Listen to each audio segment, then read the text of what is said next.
True. Is that you? Oh, hello! Hi. We didn't see you there. Oh, Oh my gosh. How embarrassing. That's so weird. We were just sitting here close together. Just... Hi. Yeah. Yeah. Hi. Well, I'm Matt. I'm McCoy. And you are in for a treat. Fuck yeah, you are. Yeah. Am I cursing too much? No. This is the Matt and McCoy Show. Welcome. And welcome, darling. Hello. Hi. Yes, was that saying sugar spice something nice or a little bit nice? Yeah.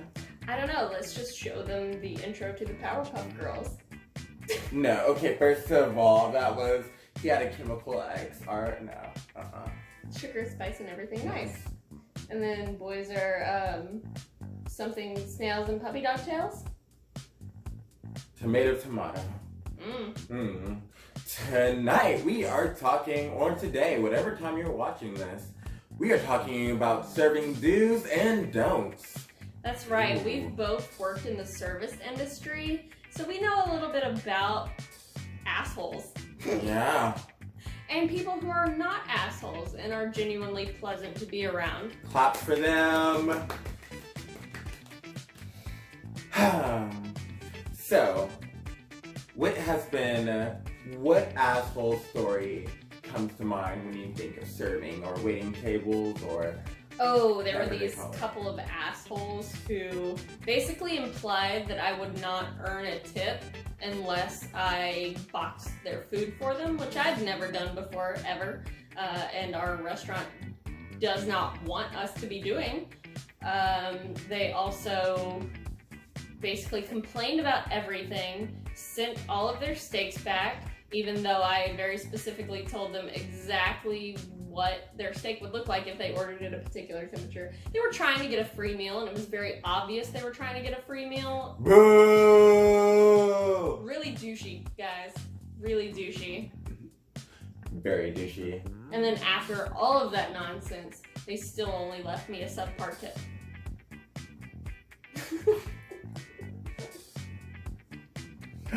I'm trying to... Subpar. I love that you say that. Subpar. I do. Subpar. And they also hit on one of the other female waitresses as she walked by. Basically, they were just all around douchebags. Horrible. Boo! Ew. Yes. Ooh. You have a bad experience? Oh God, when did I ever? I'm not the easiest person, but I'm the nicest person when it comes to work, I swear. However, I did have this experience one time when this party sat down, and the first thing they said to me were, do you know if we can get free appetizers or not? And no. After telling them no, they ordered every expensive thing off the menu, ran me around like a bigger person on a treadmill. Just run. They needed this thing, needed that. Very dramatic, very overwhelming. Why does the person on a treadmill have to be bigger? Or a skinnier person on a whoever you are on a treadmill right now, probably ignoring us. It was a hot mess. So after giving them everything that they wanted, they went ahead and paid their bill, and to my surprise, there was nothing. Zero. Well, hopefully rent came in tears because I cried. Not really, but I wanted to. Yes. Okay. Alright, so what are some of the do's and don'ts for your tables? Do sit down. Like, don't linger and stand there over a table while you try to figure out your whole life. Just have a seat. We don't care. Have a seat. Oh, that's true. I've sat people before and they just wander around and they have a very in-depth discussion with their family about who's going to get into the booth first. Who's going to... Yeah. It doesn't take a mathematician to sit in a goddamn chair. Sometimes people make it seem like it's the hardest decision of their lives, when really you just need to sit the fuck down. And shut the fuck up. Yes.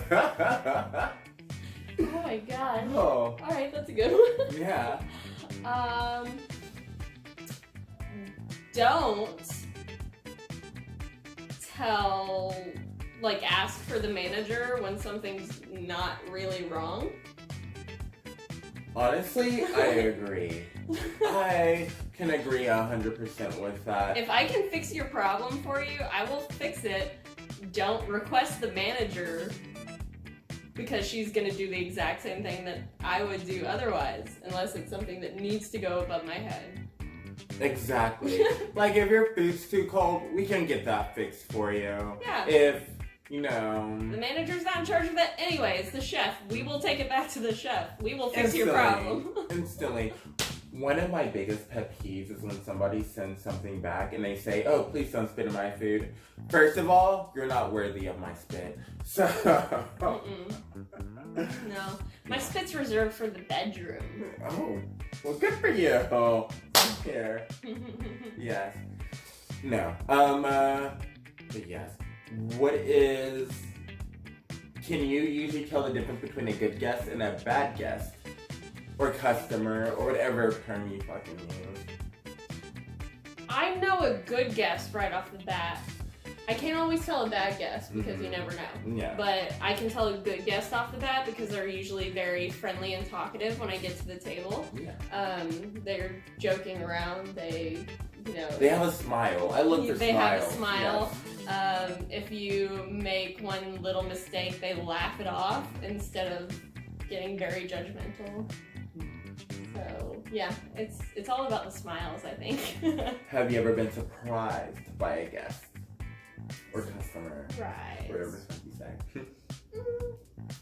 I think there have been a couple times where I thought cultural differences might get in the way, where somebody didn't entirely speak English, or I didn't know, because like a lot of cultures, if you come from somewhere where gratuity is included in the check, they don't often leave tips because they're not used to doing that.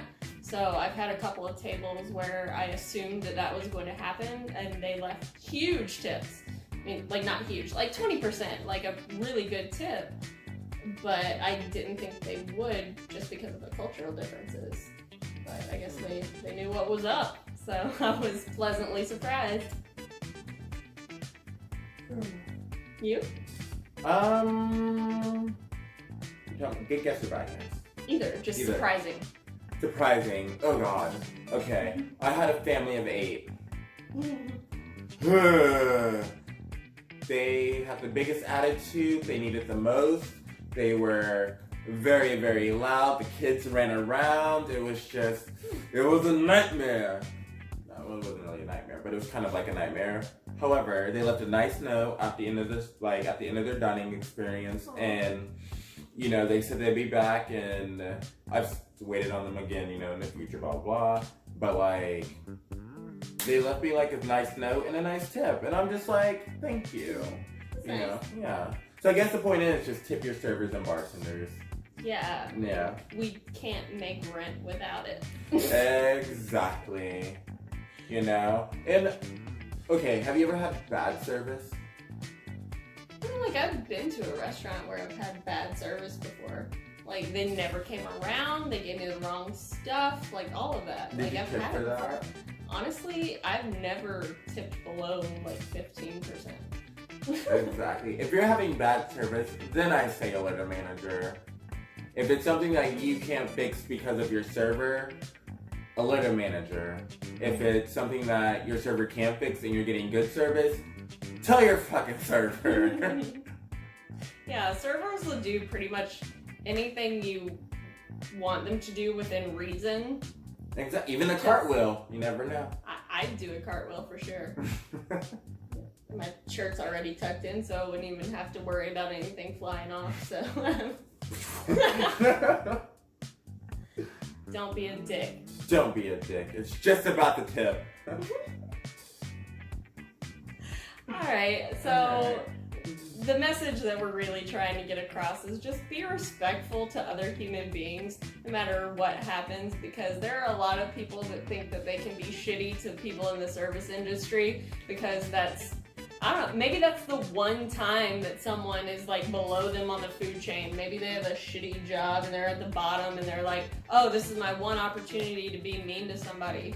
Like, just don't take that opportunity, because people in the service industry, they're working their asses off. Yeah, I agree. Or you might not meet like people who like us who won't spit in your food, but somebody will. That's true. Don't ever piss off somebody who's handling your food. Golden rule. Right. Yeah, I think so. Okay. Alright, so just be nice to other human beings and Have a good ass time.